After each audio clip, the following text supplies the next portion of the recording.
Hi friends, ഇന്ന് ഞാൻ വന്നിട്ടുള്ളത് നല്ല ടേസ്റ്റി ആയിട്ടുള്ള മിൽക്ക് കേക്കിന്റെ റെസിപ്പി ആയിട്ടാണ്.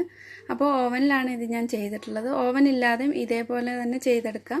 അതിന്റെ ഓവൻ ഇല്ലാതെ ചെയ്തിട്ടുള്ള കേക്കിന്റെ റെസിപ്പിയുടെ ലിങ്ക് ഞാൻ ഡിസ്ക്രിപ്ഷനിൽ കൊടുക്കുന്നുണ്ട്. കണ്ടിട്ട് അതേപോലെ ചെയ്താൽ മതി.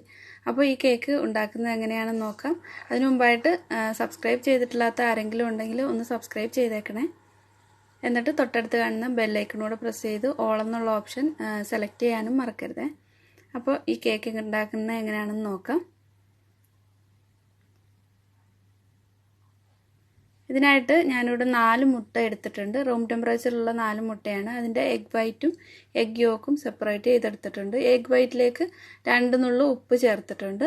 ഇനി ഇതിലേക്ക് ഒരു 1/4 കപ്പ് പഞ്ചസാരയും കൂടെ ചേർത്തിട്ട് ബീറ്റ് ചെയ്തെടുക്കാം. എഗ് യോക്ക് വേറെ എടുത്ത് മാറ്റി വെച്ചിട്ടുണ്ട്.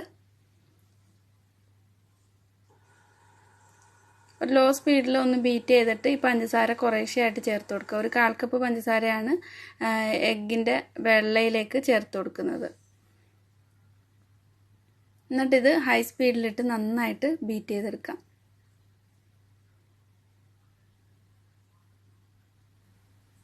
മുട്ടയുടെ വെള്ള ബീറ്റ് ചെയ്ത് സ്റ്റിഫ് പീക്സ് ആവേണ്ട ആവശ്യമില്ല. അതിന് തൊട്ട് മുമ്പായിട്ട് തന്നെ ഓഫ് ചെയ്യാം.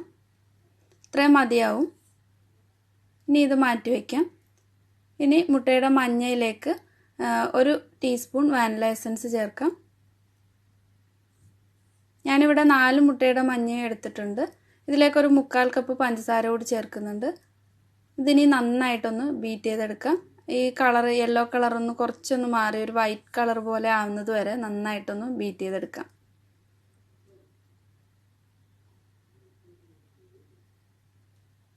ഇനി ഇതിലേക്ക് ഒരു 1/2 കപ്പ് പാല് ചേർത്ത് കൊടുക്കാം. പാലും നന്നായിട്ടൊന്ന് മിക്സ് ചെയ്തെടുക്കാം. ഇനി ഇതിലേക്ക് ഒരു 1/4 കപ്പ് മൈദ ചേർക്കുന്നുണ്ട്. ഒരു അരിപ്പ വെച്ച് കൊടുത്തിട്ട് അതിലേക്കാണ് ചേർത്തിട്ടുള്ളത്. ഇതിലേക്ക് ഇനി 1 ടേബിൾ സ്പൂൺ കോൺഫ്ലോർ ചേർക്കാം. 1 ടീസ്പൂൺ ബേക്കിംഗ് പൗഡറും ചേർക്കാം. എല്ലാം കൂടെ നന്നായിട്ടൊന്ന് അരിച്ച് ഇതിലേക്ക് ചേർത്തിട്ട് ഒന്ന് ബീറ്ററിൽ ലോ സ്പീഡിലിട്ടിട്ട് ഒന്ന് മിക്സ് ചെയ്തെടുക്കാം.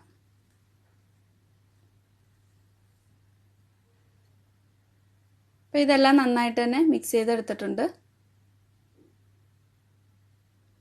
ഇനി ഇതിലേക്ക് ഈ ബീറ്റ് ചെയ്ത് വെച്ചിട്ടുള്ള എഗ് വൈറ്റ് കുറേശ്ശെയായിട്ട് ചേർത്തിട്ട് നന്നായിട്ടൊന്ന് ഫോൾഡ് ചെയ്തെടുക്കാം. ഞാൻ 2 വട്ടമായിട്ടാണ് ചേർക്കുന്നത്. ഒരുപാടിട്ട് ഓവർ മിക്സ് ചെയ്യരുത്. ഒന്ന് ഫോൾഡ് ചെയ്തെടുത്താൽ മതി. എഗ് വൈറ്റ് ബീറ്റ് ചെയ്യുമ്പം ഇതേപോലെയാണ് ബീറ്റ് ചെയ്തെടുക്കേണ്ടത്. അല്ലാതെ ഒരുപാടങ്ങ് സ്റ്റിഫാക്കി എടുത്തു കഴിഞ്ഞാൽ അത്ര അങ്ങോട്ട് ശരിയായിട്ട് കിട്ടില്ല. ഇത്രയും സോഫ്റ്റ് പീക്സ് ആകുമ്പോൾ തന്നെ ബീറ്റ് ചെയ്യുന്നത് നിർത്തണം. അപ്പം ഞാൻ മൊത്തത്തിൽ 2 പ്രാവശ്യമായിട്ട് ഈ എഗ് വൈറ്റ് ചേർത്തിട്ട് ഇനി ഇത് നന്നായിട്ടൊന്ന് മിക്സ് ചെയ്തെടുക്കാം. ഇതേപോലുള്ളൊരു സ്പാച്ചില ഉപയോഗിച്ചിട്ട് ഒന്ന് ഫോൾഡ് ചെയ്തെടുക്കാം. ഞാനിവിടെ ഒരു 7 ഇഞ്ചിൻ്റെ സ്ക്വയർ ഷേപ്പിലുള്ള പാനാണ് എടുത്തിട്ടുള്ളത്. ബട്ടർ പേപ്പറൊക്കെ ഇട്ട് കൊടുത്തിട്ടുണ്ട്, ഓയിൽ ഗ്രീസ് ചെയ്തിട്ട്. ഇനി ഇത് ഒരു സ്ക്യൂവറോ കത്തിയോ ഉപയോഗിച്ചിട്ട് ഇതേപോലെ ഒന്ന് ചെയ്ത് കൊടുക്കാം. അപ്പോൾ ഇതിൽ എയർ ബബിൾസ് ഒക്കെ ഉണ്ടെങ്കിൽ ഒന്ന് പോയി കിട്ടും. അല്ലെങ്കിൽ ഒന്ന് ടാപ്പ് ചെയ്ത് കൊടുത്താലും മതി. ഓവൻ 180 ഡിഗ്രിയിൽ പ്രീഹീറ്റ് ചെയ്യാൻ വെച്ചിട്ടുണ്ട്. അപ്പോൾ ഇത് പ്രീഹീറ്റ് ആയിട്ടുണ്ട്. ഇനി ഇതിലേക്ക് വെച്ചിട്ട് ഒരു 45 മിനിറ്റാണ് ബേക്ക് ചെയ്യാനായിട്ട് എടുക്കുന്നത്, 180 ഡിഗ്രിയിൽ തന്നെ. അപ്പോൾ ഓവൻ ഇല്ലാതെ ചെയ്യുമ്പോഴും ഒരു 45-50 മിനിറ്റൊക്കെ മതിയാവും.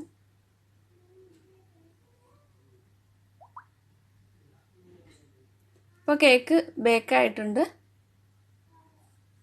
ഒരു സ്ക്യൂവർ വെച്ചിട്ടോ അല്ലെങ്കിൽ ഒരു കത്തി വെച്ചിട്ടോ ഒന്ന് കുത്തി നോക്കുക. അപ്പോൾ ഒട്ടിപ്പിടിക്കാതെ കിട്ടുകയാണെങ്കിൽ കറക്റ്റായിട്ട് ബേക്കായിട്ടുണ്ട്. ഇത് നല്ലൊരു സോഫ്റ്റ് ആയിട്ടുള്ളൊരു കേക്കാണ്. ഇതിന് നന്നായിട്ടൊന്ന് തണുക്കാനായിട്ട് മാറ്റി വയ്ക്കാം. ഇനി കേക്ക് ഒന്ന് വെറ്റ് ചെയ്തെടുക്കുന്നതിനായിട്ട് ഞാനിവിടെ ഒരു 1/4 കപ്പ് പാലെടുത്തിട്ടുണ്ട് ഒരു ബൗളിലേക്ക്. തണുത്ത പാലാണ് എടുത്തിട്ടുള്ളത്. ഇതിലേക്ക് ഇവാപ്പറേറ്റഡ് മിൽക്കാണ് ഞാനൊരു 1/2 കപ്പ് ചേർക്കുന്നുണ്ട്. അപ്പോൾ ഇത് വെള്ളം വറ്റിച്ചെടുത്തിട്ടുള്ള പാലിൻ്റെ ഒരു ഇത് തന്നെയാണ് ഒഴിച്ചിട്ടുള്ളത്. ഇതിന് പകരമായിട്ട് ഹെവി ക്രീം വേണമെങ്കിലും 1/2 കപ്പ് ചേർത്ത് കൊടുത്താൽ മതി. ഇനി ഇതിലേക്ക് ഒരു 1/2 ടിന്ന് കണ്ടൻസ്ഡ് മിൽക്ക് ചേർക്കുന്നുണ്ട്. കണ്ടൻസ്ഡ് മിൽക്കിൻ്റെ വീഡിയോ ഞാൻ ഇതിനു മുമ്പ് 2 രീതിയിൽ ഇൻസ്റ്റൻ്റ് ആയിട്ടുള്ളതും അല്ലാതെയുള്ളതും ചെയ്തിട്ടുണ്ട്. അപ്പോൾ അതിൻ്റെയും ലിങ്ക് ഡിസ്ക്രിപ്ഷനിൽ കൊടുക്കുന്നുണ്ട്, കണ്ടു നോക്കിയാൽ മതി. ഇതെല്ലാം കൂടെ നന്നായിട്ടൊന്ന് മിക്സ് ചെയ്തെടുത്തിട്ടുണ്ട്.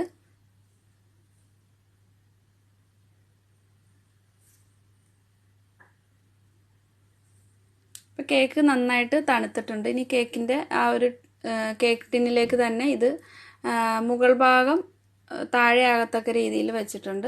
അല്ലെങ്കിൽ ആ ബ്രൗൺ കളറായിട്ടുള്ളത് വേണമെങ്കിൽ കട്ട് ചെയ്ത് കളഞ്ഞിട്ട് എടുക്കുകയും ചെയ്യാം. എന്നിട്ട് ഇനി ഒരു ഫോർക്ക് ഉപയോഗിച്ചിട്ട് ഇങ്ങനെ നന്നായിട്ടൊന്ന് ഹോൾസ് ഉണ്ടാക്കിയെടുക്കാം. അങ്ങനെ ആകുമ്പോൾ പെട്ടെന്ന് തന്നെ നമ്മൾ ഈ കണ്ടൻസ്ഡ് മിൽക്കിൻ്റെയൊക്കെ ആ ഒരു പാലിൻ്റെ മിക്സ് പെട്ടെന്ന് തന്നെ കേക്കിലേക്ക് നന്നായിട്ട് തന്നെ പിടിക്കും. ഫോർക്ക് ഉപയോഗിച്ചിട്ട് നന്നായിട്ട് തന്നെ എല്ലായിടത്തും ഹോളിട്ട് കൊടുത്തിട്ട് വേണം ഇത് ഒഴിച്ചു കൊടുക്കാൻ. ആദ്യം ഒരു പകുതി ഒഴിച്ചിട്ട് നന്നായിട്ട് അതൊന്ന് കേക്കിലേക്കൊന്ന് പിടിച്ച് കഴിയുമ്പോൾ ബാക്കിയുള്ളതുകൂടെ ഒഴിച്ചു കൊടുക്കാം.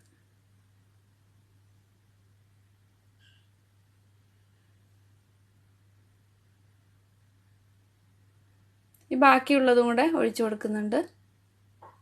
കേക്ക് നന്നായിട്ട് തന്നെ നമ്മൾ ഒഴിച്ചു കൊടുത്തിട്ടുള്ള കണ്ടൻസ്ഡ് മിൽക്കിൻ്റെയും പാലിൻ്റെയൊക്കെ മിക്സ് നന്നായിട്ട് കേക്കിലേക്ക് അബ്സോർബ് ആയി കിട്ടണം.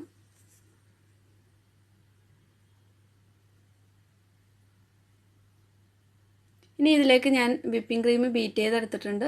ഒരു 1/4 കപ്പ് വിപ്പിംഗ് ക്രീമാണ് ബീറ്റ് ചെയ്തെടുത്തിട്ടുള്ളത്. ഇതിൻ്റെ വീഡിയോ ഡീറ്റെയിൽ ആയിട്ട് ഒരു 3-4 വീഡിയോ ഞാൻ ചെയ്തിട്ടുണ്ട് വിപ്പിംഗ് ക്രീമിൻ്റെ. അപ്പോൾ അതിൻ്റെ ലിങ്ക് ഡിസ്ക്രിപ്ഷനിൽ കൊടുക്കുന്നുണ്ട്, കണ്ടു നോക്കുക. ഇത് ഈ മുകളിലായിട്ട് എല്ലായിടത്തും ഒന്ന് സ്പ്രെഡ് ചെയ്ത് കൊടുക്കാം. അല്ലെങ്കിൽ ഒരു പൈപ്പിംഗ് ബാഗിൽ സ്റ്റാറിൻ്റെ നോസിലിട്ടിട്ട് പൈപ്പ് ചെയ്ത് കൊടുത്താലും മതി. ഇപ്പോൾ വിപ്പിംഗ് ക്രീം ഇല്ലെങ്കിലും ഈ കേക്ക് നല്ല ടേസ്റ്റാണ് കഴിക്കാനായിട്ട്. വിപ്പിംഗ് ക്രീം കൂടെ അതിൻ്റെ മുകളിൽ ഒന്ന് ഐസിങ് ചെയ്തിട്ട് എടുത്തു കഴിഞ്ഞാൽ ഒന്നും കൂടെ ടേസ്റ്റ് ഉണ്ടാവും. ഇത് ഫ്രിഡ്ജിൽ വെച്ച് നന്നായിട്ടൊന്ന് സെറ്റായിട്ട് വേണം കട്ട് ചെയ്തിട്ട് സെർവ് ചെയ്യാൻ. എങ്കിലായിരിക്കും മിൽക്കൊക്കെ നന്നായിട്ട് കേക്കിലേക്ക് പിടിച്ചിട്ട് അതുപോലെ വിപ്പിംഗ് ക്രീം കൂടെ ആകുമ്പോൾ നല്ലൊരു ടേസ്റ്റാണ് തണുത്ത് കഴിയുമ്പോൾ. ഇപ്പോൾ ഞാനിത് പെട്ടെന്ന് തന്നെ കട്ട് ചെയ്യുന്നുണ്ട്. കുറച്ച് ടൂട്ടി ഫ്രൂട്ടിയും അതുപോലെ റോസിൻ്റെ പെറ്റൽസും വെച്ചിട്ടാണ് ഞാൻ ഡെക്കറേറ്റ് ചെയ്യുന്നത്. ഇതൊക്കെ അവരവരുടെ ഇഷ്ടം അനുസരിച്ചിട്ട് ചെയ്യാം. ഫ്രൂട്ട്സ് വെച്ചിട്ട് ഡെക്കറേറ്റ് ചെയ്യാം, സ്ട്രോബെറിയോ ചെറിയോ അങ്ങനെയൊക്കെ വെച്ചിട്ട്.